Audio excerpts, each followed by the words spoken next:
විදේශ ලේකම් අද්මිරාල් ජයනාත් කොළඹගේ මහතාගේ ආරාධනයකට අනුව මෙරටට පැමිණි ඉන්දිය විදේශ ලේකම් ශ්‍රී හර්ෂ් වර්ධන් ශිග්ලා මහතා අද පෙරවරුවේ අග්‍රාමාත්‍ය මහින්ද රාජපක්ෂ මහතා හමු වුණේ අරලියගහ මන්දිරයේදී. දෙරට අතර දේපාර්ශ්වික සබඳතා ශක්තිමත් කර ගැනීම උදෙසා දැනට ක්‍රියාත්මක වන ව්‍යාපෘති හා සංචාරක ව්‍යාපාරයේ බෞද්ධ සබඳතා ප්‍රවර්ධනය ඇතුළු අන්‍යෝන්‍ය සහයෝගීතාව වර්ධනය වන අංශ ගණනාවක් පිළිබඳව මෙම හමුවේදී සාකච්ඡාවට ලක් වූ බව අග්‍රාමාත්‍ය මාධ්‍යාංශය සඳහන් කළා. මෙහිදී අදහස් දැක්වූ ඉන්දිය විදේශ ලේකම්වරයා ඉන්දියාවේ කුෂීනගර් ගුවන්තොටුපළ ජාත්‍යන්තර ගුවන්තොටුපළක් වශයෙන් ප්‍රකාශයට පත් කළ පසු එහි පියාසර කරන පළමු වන්දනාකරුවන්ගේ ගුවන් යානය ශ්‍රී ලංකාවෙන් පැමිණෙනු ඇතැයි බලාපොරොත්තු වන බව සඳහන් කර තිබෙනවා.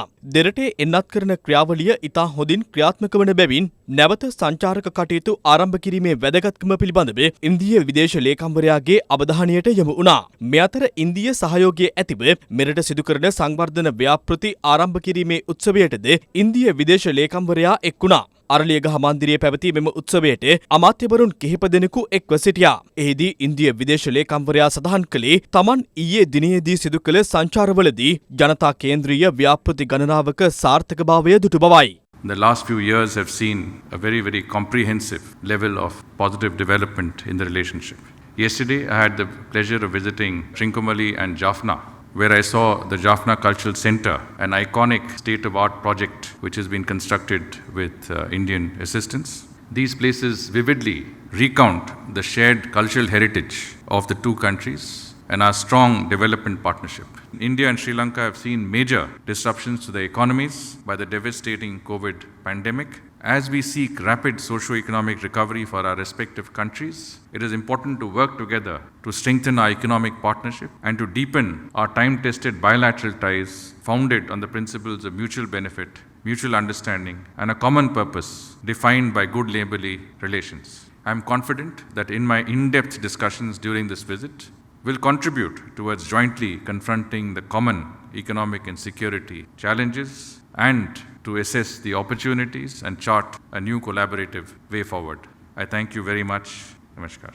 The Foreign Secretary referred to the inaugural flight to Kushinagar, the international Buddhist airport of India. This is a visit that will take place on the 20th of October. We consider that to be a landmark event. No fewer than 100 Buddhist monks will be joining that flight to Kushinagar. So that is the firm resolve of the government of Sri Lanka. We are resolutely committed to the strengthening, the deepening of this relationship.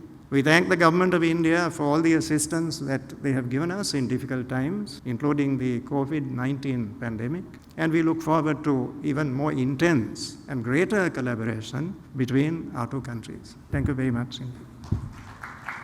මේ අතර වතු කම්කරුවන් වෙනුවෙන් ඉදිකිරමින් පවතින නිවාස 1235ක ප්‍රගතිය පිළිබඳව මෙම සාකච්ඡාවේදී අවධානය යොමු කර තිබෙනවා. මීට අමතරව පුස්සැල්ලෑව සරස්වති මධ්‍ය මහා විද්‍යාලයට ගොඩනැගිල්ලක් සහ එක් දිස්ත්‍රික්කයකට නිවාස 24 බැගින් නිවාස ව්‍යාපෘතියක් වවුනියාවෙන් ආරම්භ කිරීම මෙන්ම උතුරු පළාතේ පාසල් 27ක් අලුත් වැඩියා කිරීමේ ව්‍යාපෘතියද ආරම්භ වුණා. මේ අතර ඉන්දිය විදේශ ලේකම්වරයා සහ මුදල් අමාත්‍ය බැසිල් රාජපක්ෂ මහතා අතර හමුවක් මුදල් අමාත්‍යාංශයේදී සිදු වුණා.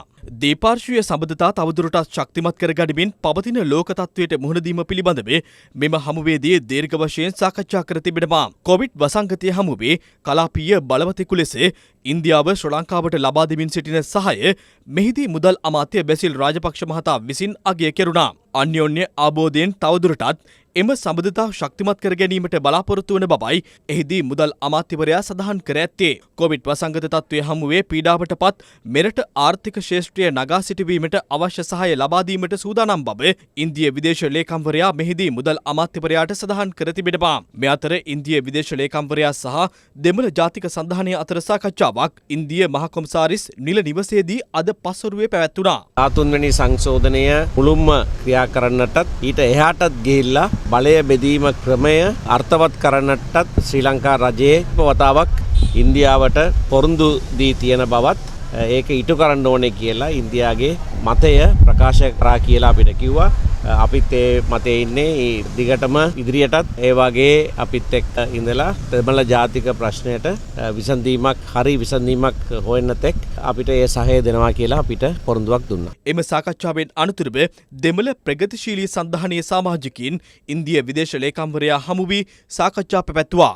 පළමුවම අපි ඔක්කොම එකඟ වුණා ශ්‍රී ලාංකිකත්වය අපි සත්‍යමත් කරන්න ඕන, ඉස්මතු කරන්න ඕන. ඒ වගේම ශ්‍රී ලංකාවේ ඒකීයභාවය පරස කරන්න ඕන.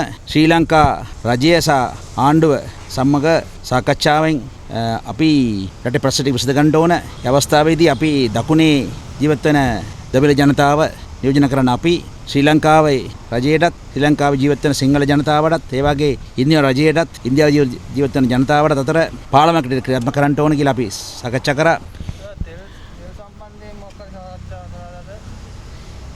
තෙල් සම්බන්ධ සාකච්ඡා කරේ නැහැ. මේ වාහනේට තෙල් ගහ ගන්න ඕන කී යනකොට. එච්චරයි.